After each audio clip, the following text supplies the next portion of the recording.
Okay, hello again to the lecture series.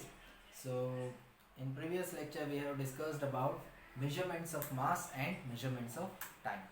In this lecture we are going to discuss about measurement of length. Measurement of length is a vast topic.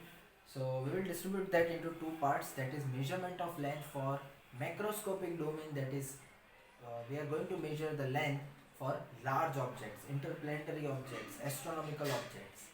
Okay, and measurements of microscopic domain, that is measurements of very small objects. Okay, the radius of atom, radius of molecules, average, that is approximate radius, it is not going to be the exact radius. Okay, so measurements of large objects are going to be discussed in this video lecture. Similarly, हमारे आसपास के जो objects हैं, ठीक है, उसको major करने के लिए हम क्या यूज़ करते हैं? Very basic question, scale. ठीक है, तो वो स्केल के लिए एक प्रॉपर एक्यूरेसी और प्रिसीजन दे सकता है. उसकी एक्यूरेसी और प्रिसीजन कैसे बढ़ाया जा सकता है, that will be also a separate topic that will be discuss in the third part of measurement of length. ठीक है, let us say this is measurement of length. Now measurement of length कैसे किया जा सकता है? by normal scales. But if I say how can I measure the length of or radius or diameter of earth की diameter कैसे मैं measure करूँ? फिर distance between earth and moon, distance between earth and let us say sun, ये अगर मुझे measure करना है तो how can I measure these things? तो उसके लिए use किया जाता है method of parallax. Let us say measure of length, that is large distances. मुझे अगर लार्ज डिस्टेंसेस मेजर करने हैं, ठीक है, तो मुझे क्या यूज करना पड़ेगा? मुझे I will use method of parallax. So what is parallax? Parallax is a kind of error which we are using. ठीक है, पैरेलैक्स एक टाइप की एरर हुई. फॉर एग्जाम्पल, आपको एक प्रैक्टिकल करने के लिए बोलता हूँ, कोशिश करके देखिए. फॉर एग्जाम्पल, आपके हाथ में अभी पेन तो होगी, क्योंकि बिना पेन पकड़े अगर आप लेक्चर सीरीज देख रहे हो तो कोई मतलब नहीं है उसका. आपको साथ साथ में ये सारी चीज़ें नोट भी करनी है. ठीक है, तो एक बेटा पेन पकड़ लो. ठीक है, आपके सामने आपका कुछ रेफरेंस होगा, यानी आपके बैकग्राउंड में कुछ ना कुछ चीज़ होगी. For example, for an instance, अगर आपने मोबाइल के सामने रखा होगा तो ये जो पूरा स्क्रीन है वो आपका रेफरेंस होगा. ठीक है, फिर आप क्या करना, एक आई क्लोज करके इस चीज़ को देखने की कोशिश करना. ठीक है, फिर दूसरी आई क्लोज करके उसको देखने की कोशिश करना, तो आपको एक अपेरेंट शिफ्ट दिखेगा. ठीक है, आपको क्या दिखेगा? एक अपेरेंट शिफ्ट दिखेगा. फॉर एग्जाम्पल, लेट अस से ये आपका बैकग्राउंड है. ठीक है, ये आपका एक बैकग्राउंड है. अब क्या करना है कि जैसे कि मान लो एक पेन है, ठीक है, जिसको आप दो आई से देख रहे हो. ठीक है, मैं पहले ड्रॉ कर लेता हूँ थोड़ा.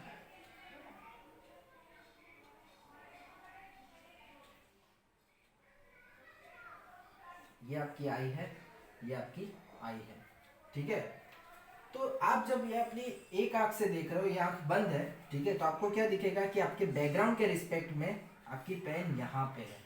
ठीक है, आपके बैकग्राउंड के रिस्पेक्ट में आपकी जो पेन है उसकी पोजीशन यहाँ पे है. ठीक है, सिमिलरली आप जब इस वाली आई से देखोगे, अपनी एक ये वाली आई बंद करके, तो आपकी उसकी अपेरेंट पोजीशन कहाँ पे दिखेगी? यहाँ पे कहीं पे दिखेगी. तो ये जो अपेरेंट शिफ्ट हुआ ना, the apparent shift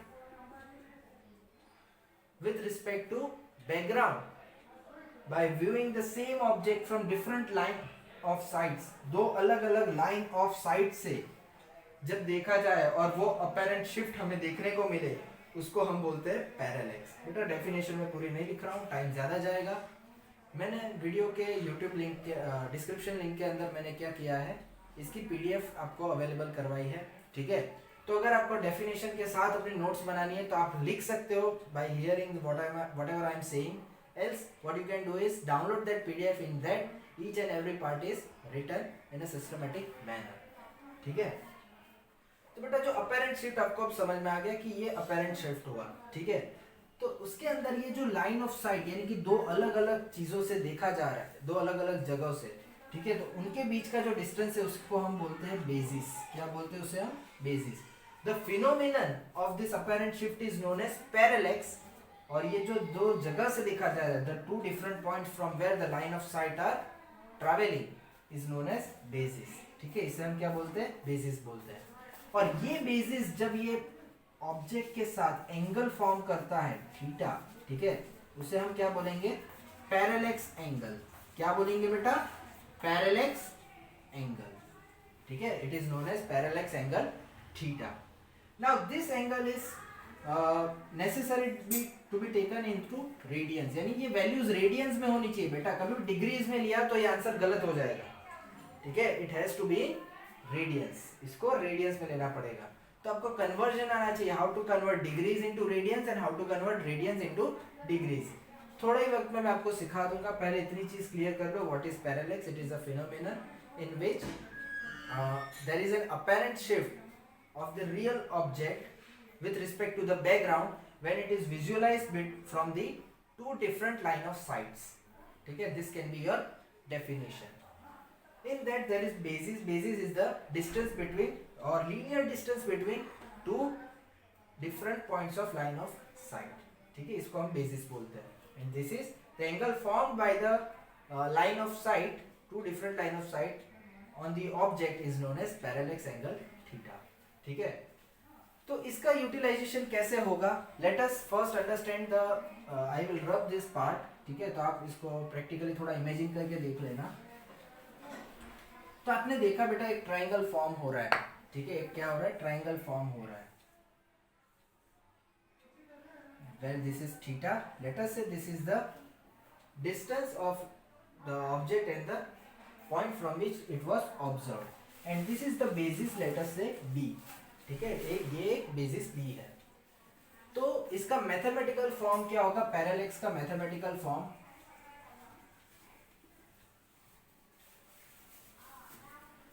it is given as, बेटा इसको आप प्रैक्टिकली आपने जो बचपन में मैथ्स में पढ़ा है ना, आर्क लेंथ वाला, वही आपको इमेजिन करना चाहिए। That is, let us say this is the radius, if this radius is travelled some arc theta, अगर ये रेडियस कुछ थीटा आर्क ट्रैवल करती है तो ये जो आर्क लेंथ बनाएगा, ठीक है, वो कितना होगा, आर थीटा जितना होगा। This is your arc length. So similarly this is the radius D. ठीक है, ये बड़ी सी रेडियस डी है, वो अगर थीटा एंगल ट्रैवल करेगा तो बेसिस का क्या इक्वेशन बन जाएगा, बेसिस इज इक्वल टू, क्या हो जाएगा, basis is equal to D times theta, where theta has to be in radians. ठीक है, b is equal to D into theta. और यू कैन ऑल्सो से, अगर आप टेक्स्ट बुक में देखोगे तो आपको क्या मिल जाएगा, d बाई थीटा, और लेट अस से b by theta is equal to d. This is also the expression that is given in your textbook. ठीक है, तो आई होप आपको ये चीज समझ में आ गई होगी। This is the mathematical form and we are going to utilise this form to determine the interplanetary distance और radius of large objects. Let us see how. So I am writing here applications of parallax, how we can use the parallax. ठीक है, so let us say first to determine radius of large objects। ठीक है, large objects का radius निकालने के लिए हम इस मेथड का यूज करने वाले हैं।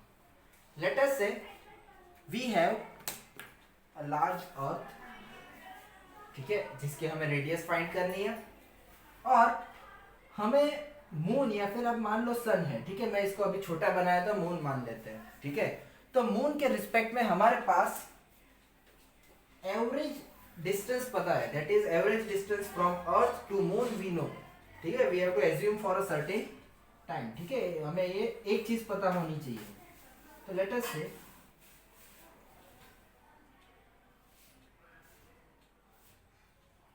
और let us say I want to observe the diameter of moon only. ठीक है, मुझे मून का डायमीटर मेजर करना है, तो आपको ज्यादा समझ में आ जाएगा। ठीक है, तो मैंने अर्थ के एक पॉइंट से दो ऑब्जर्वेशंस लिए, two extreme corners of moon. ठीक है, दो एक्सट्रीम कॉर्नर्स मैंने मून के मेजर किए। ठीक है, मैंने मेजर किया कि एक रे इधर जा रही है, एक रे इधर जा रही है, दोनों का बीच में एंगल है थीटा। ठीक है, दोनों के बीच में एंगल बन रहा है theta. This is our parallax angle theta. Now, of course, this is going to be our basis. ठीक है, ये हमारा बेसिस बन जाएगा. What will be this d? This d is the average interplanetary distance between earth and moon. ठीक है, तो हमें इक्वेशन का फॉर्मेशन तो पता ही है, that is b is equal to d theta. From here by having the value of d we can easily formulate the b और हमें एवरेज मून का डायमीटर मिल जाएगा. साइमल्टेनियसली अगर आपको क्या करना है कि अर्थ का डायमीटर आपको पता है, ठीक है, और एवरेज डिस्टेंस d फाइंड करना है between earth and moon. So just reciprocate the theta here, then you will get d is equal to b by theta. So these are the two applications. In one application you can write to determine the radius of large object. In the second you can write what you can write to determine interplanetary distance. यानी large distance को measure कैसे किया जा सकता है. मान लो this is our earth, this is our mother earth and this is our moon. ठीक है, तो ये जो डायमीटर है अर्थ का वो हमने पहले ही मेजर कर लिया बाय दिस मेथड. ठीक है, और चलो मान लेते हैं यहाँ पे सन है, बड़ा सा सन है. ठीक है, अब मुझे एवरेज डिस्टेंस फाइंड करना है अर्थ और सन के बीच में. तो मैं क्या करूंगा, सन का कोई भी एक पॉइंट ऑब्जर्व करूंगा दोनों जगह से. ठीक है, अर्थ के टू एक्सट्रीम कॉर्नर से मैं सन का कोई एक पॉइंट मेजर करूंगा. यहाँ पे एक ऑब्जर्वेटरी डेवलप की, यहाँ पे एक ऑब्जर्वेटरी डेवलप की, या फिर मान लो एक सैटेलाइट से किया है. ठीक है, so from this two corners I will measure one point of sun. Let us say this is angle theta. This is the required distance d and this is the basis which is the diameter of sun earth. ठीक है, this is let us से सन. तो यहां से आप easily आपको मिल जाएगा. आपको क्या चाहिए, the required distance is d here. So d can be given as b by theta. Yes, d is equal to b by theta. Is it clear?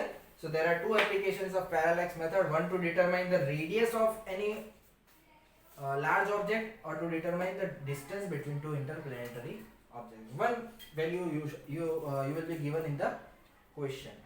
ठीक है, अब इसके अंदर वैल्यूज तो आपको सारी गिवन होंगी, बट सबसे जहां दिक्कत आएगी वो है रेडियंस को, यानी कि थीटा को रेडियंस में कन्वर्ट करने में. ठीक है, तो ये वाले लेक्चर में हम इस पे ज्यादा फोकस करेंगे, how to convert the angles into different system of units. ठीक है,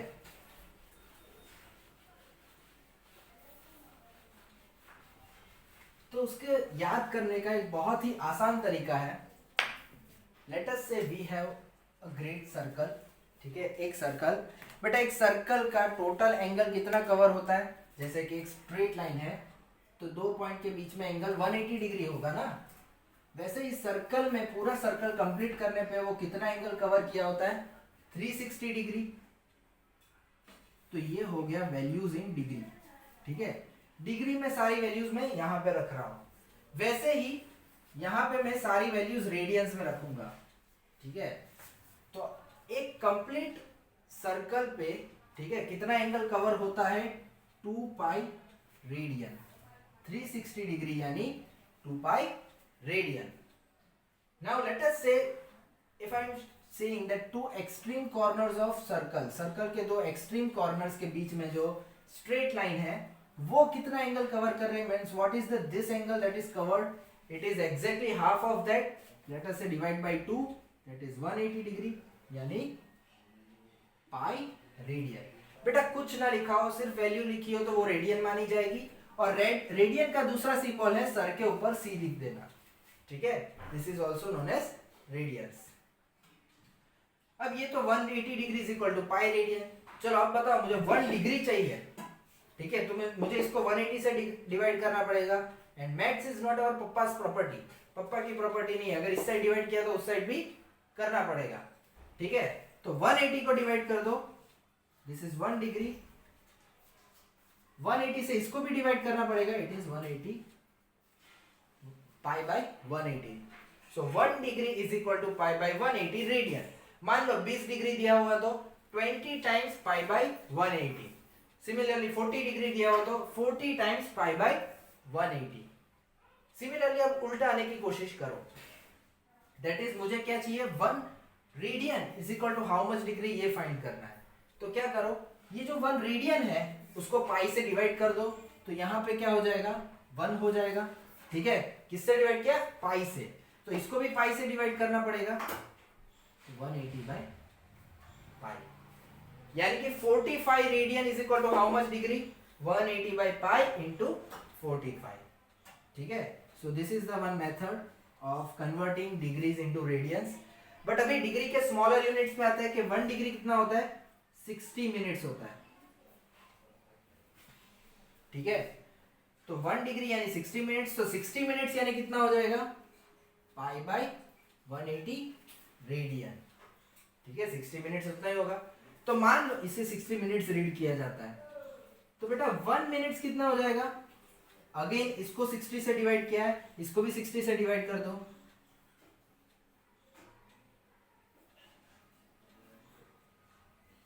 ठीक है, इसको 60 से किया, इसको भी 60 से करना पड़ेगा। बेटा 1 मिनट अगर पाई बाय 180 इंटू 60 रेडियंस होता है, तो 1 मिनट होता है 60 सेकंड्स, और स्मॉलर यूनिट है जिसकी वैल्यू अगेन कितनी होगी, पाई बाय 180 इंटू 60। तो अब ये कोई बड़ा रॉकेट साइंस नहीं है। अगर आपको मैं 1 सेकंड की वैल्यू पूछूं, अगर 1 सेकंड की वैल्यू पूछूं, तो जो आपका अभी रेडियन में है उसको और 60 से डिवाइड करना पड़ेगा। ठीक है, तो ये चीज अब आपको याद हो जानी चाहिए। एक बार मैं सम अप कर देता हूं, अगर आपको बेटा कॉपी करना है फटाफट कर लो, या फिर नोट्स में अवेलेबल चीजें है ये।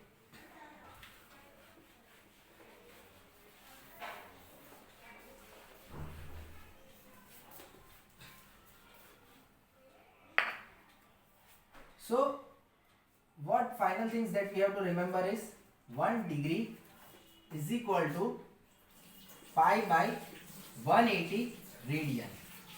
1 radian is equal to 180 by pi degree. ठीक है, ये एक चीज याद रखनी है। One more thing, 1 minute is equal to pi by 180 into 60 radians, और 1 seconds is equal to, इसको और एक बार 60 से डिवाइड कर देना है। इतनी चीज बेटा हमें याद रखनी है, क्योंकि अगर कभी रेडियन को सेकंड में कन्वर्ट करना है तो बहुत ही लॉजिकल है, इसको यहां जाने दो, that is 1 radian is equal to 180 into 60 divide by pi degrees. ठीक है, लिख के दिखा देता हूं, 180 into 60 divide by pi second is equal to 1 radian. ठीक है, तो आप एक ही चीज याद रखो, बाकी की चीजें आप कन्वर्ट कर सकते हो। चलो एक एग्जांपल ले लेते हैं, इससे ज्यादा क्लियर हो जाएगा। ठीक है, कन्वर्ट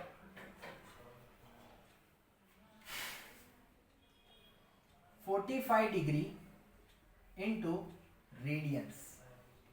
इसको रेडियंस में कन्वर्ट करना है। अगर आपका स्ट्रॉन्ग हो चुका हो अभी तक, तो आप पॉज करके आप मेरे से पहले भी सॉल्व कर सकते हो।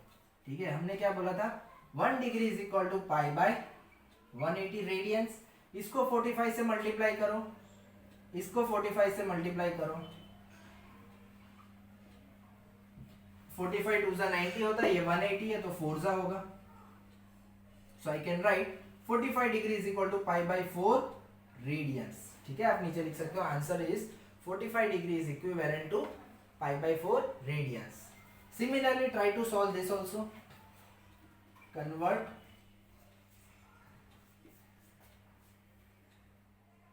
pi by 6 radian into degrees. ठीक है, पाई बाय 6 रेडियंस को डिग्रीज में कन्वर्ट करना है। तो हमें क्या करना है, व्हाट इज 1 रेडियन? 1 रेडियन की वैल्यू क्या थी, 180 बाई पाई। ठीक है, पाई से मल्टीप्लाई करो, 6 से डिवाइड करो, पाई से मल्टीप्लाई करो, 6 से डिवाइड करो, पाई से मल्टीप्लाई करो, 6 से डिवाइड करो। ठीक है, तो 6 3 जा 30 जा, pi pi cancel, it is 30 degree. तो we can write pi by 6 is equal to 30 degrees. This is how we can convert. बेटा ये तो इजी वाले कन्वर्जन्स थे। Let us take one more somewhat difficult conversion, क्योंकि आपको जो values आएगी वो ऐसी ही आने वाली है, यानी कि थोड़ी अलग। जैसे कि लेट अस से मैंने ऑलरेडी एक वैल्यू लेके रखी है, so I will take that value 10 degree 15 minutes and let us say 30 seconds. ये डिग्रीज का जो कन्वर्जन है उसको आपको रेडियंस में कन्वर्ट करना है। How will you convert? ये ना ही डिग्री है, ना ही मिनट है, ना ही रेडियन है, तो किसी एक में आपको कन्वर्ट करना पड़ेगा। सभी चीज को आपको एक में करना है, या तो डिग्री में करो या तो सेकंड्स में, ठीक है, बीच में नहीं रख सकते। So more convenient is to use seconds, ठीक है, सबको सेकंड्स में करना ज्यादा इजी रहेगा, क्योंकि ये वाला जो पार्ट है अगर आप डिग्रीज में करोगे तो फ्रैक्शंस में आएगा, यानी कि पॉइंट में वैल्यू आएगी 10 पॉइंट समथिंग, तो वो आपके लिए थोड़ा डिफिकल्ट हो सकता है। तो आप क्या कर सकते हो, लेट अस, इसकी एक सिस्टम है वो फॉलो करनी है। सबसे पहले इसको ऐड करके लिख दो, यानी इसका मतलब क्या हुआ, 10 degree is added to 15 minutes is added to 30 seconds, ठीक है। अब आप कभी भी किलोमीटर, सेंटीमीटर और मिलीमीटर, इन तीन चीज को ऐड नहीं कर सकते हो, सबको मिलीमीटर में कन्वर्ट करके उन सबका एडिशन हो सकता है। तो हमें भी यहाँ पे सेम करना है। 10 डिग्री, 1 डिग्री कितना होता है, 60 मिनट्स होता है, ठीक है, कोई दिक्कत नहीं, प्लस 15 मिनट्स प्लस 30 सेकंड्स, ये क्या हो गया 600 minutes plus 15 minutes plus 30 seconds. अब बेटा 2 मिनट से तो वो तो ऐड हो जाएगा, क्या हो जाएगा 615 मिनट्स हो जाएगा, कोई दिक्कत नहीं है, पर मिनट्स और सेकंड्स अभी तक ऐड नहीं हो सकते। तो हम क्या करेंगे, 615 अगेन, 1 मिनट क्या होता है 60 सेकंड्स इंटू 60 प्लस 30 सेकंड्स, ठीक है। अब ये सारे के सारे सेकंड्स में कन्वर्ट हो चुके हैं, जिसका आंसर मेरे पास है 36930 सेकंड्स। टोटली ये इतने सेकंड्स हुए। मुझे तो किस में कन्वर्ट करना था, रेडियंस में, तो अभी इसको रेडियंस में कन्वर्ट करना है। मैंने आपको पहले ही बोला था हमें क्या याद रखना है, 1 second is equal to how much radians. So what we can do is 36930 seconds is equal to 36930 तो आएगा ही, और 1 सेकंड की जगह पे आप क्या लिखोगे, pi by 180 into 60 into again 60। If you can have calci, अगर आपके पास कैल्सी है, ठीक है, तो कैलकुलेट कर लीजिए क्या आंसर आ रहा है। आपका आंसर आना चाहिए 0.17895, ठीक है, इतने रेडियंस आएगा, 0.17895 रेडियंस। सो ये वाले स्टेप्स आपको समझ में आ गए, क्योंकि बेटा आपको जो एंगल्स दिए जाएंगे वो इसी में दिए जाएंगे, आपको सेकंड्स में कन्वर्ट करना होगा, ठीक है, तब जाके आपको एंगल मिल जाएगा, ठीक है। अभी हम एक न्यूमेरिकल ले लेते हैं, ठीक है, आपकी टेक्स्ट बुक एनसीईआरटी का ही न्यूमेरिकल है, एग्जाम्पल है, ठीक है, जिससे आपको ये वाला पार्ट क्लियर हो जाएगा, ठीक है। मैंने लिख के रखा हुआ है तो मैं उसी का यूज करूंगा।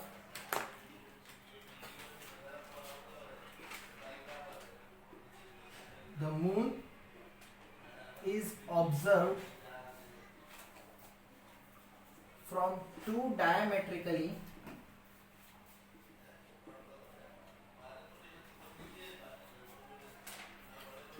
opposite points A and B on Earth. The angle theta subtended at the moon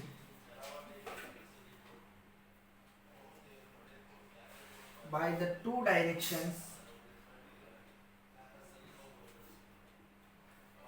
of observation is 1 degree and 54 minutes. Now you see 1 degree and 54 minutes. Given the diameter of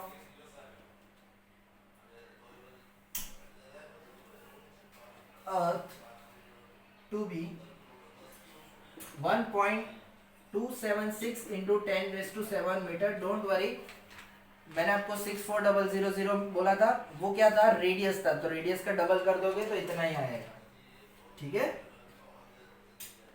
compute the distance of moon from earth. बेटा ये सारे values approximate है, जैसे मैंने बोला था लाख में एक तो चलता है, ठीक है, तो आपको क्या डिटरमाइन करना है यहाँ पे, मून और अर्थ का डायमीटर, अरे डिस्टेंस मेजर करना है। ठीक है, आपको डिस्टेंस कौन से गिवन है, let us say this is our solution. So here let us say this is earth, तो अर्थ का डायमीटर आपको दे दिया है, लेट अस से उसको मैं बेसिस बोल देता हूँ, और दोनों एक्सट्रीम कॉर्नर से यहाँ पे एक छोटू सा मून है, और वो छोटू से मून के किसी एक पॉइंट पे हम देख रहे हैं, ठीक है, और वो जो बीच में एंगल बना रहा है वो क्या है, पैरेलक्स एंगल थीटा, जिसकी वैल्यू हमें 1 डिग्री एंड 54 मिनट्स गिवन है।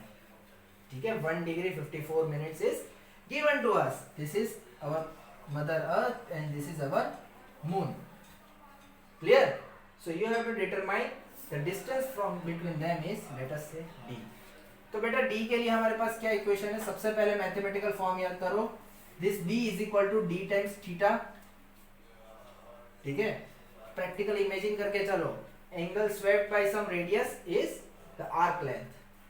ठीक है, तो याद नहीं रखना पड़ेगा वरना कंफ्यूज होगा, d कहाँ पे b कहाँ पे, रट्टा मारोगे तो कंफ्यूजन होगा। कंसेप्ट से पकड़ के चलो, रेडियस को अगर किसी आर्क से घुमाओगे तो वो आर्क लेंथ बनता है। ठीक है, हमें चाहिए d, so it is b by theta, but theta should be in radians। b की वैल्यू कितनी गिवन है, 1.276 into 10 raised to let us say 7 metre divide by radians theta. ठीक है, तो बेटा थीटा कैसे मेजर करोगे, थीटा कैसे निकालोगे, 1 degree 54 minutes, so let us से 1 डिग्री में कितना होता है, 60 मिनट्स होता है, टोटल इज 114 मिनट्स।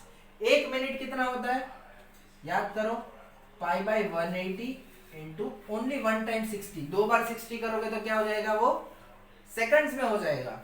ठीक है, तो ये वैल्यू जब आप निकालोगे तो कितनी आ जाएगी, ये भी मैंने कंप्यूट करके रखी हुई है, 3.32 इंटू 10 रेज़ टू -2 रेडियन।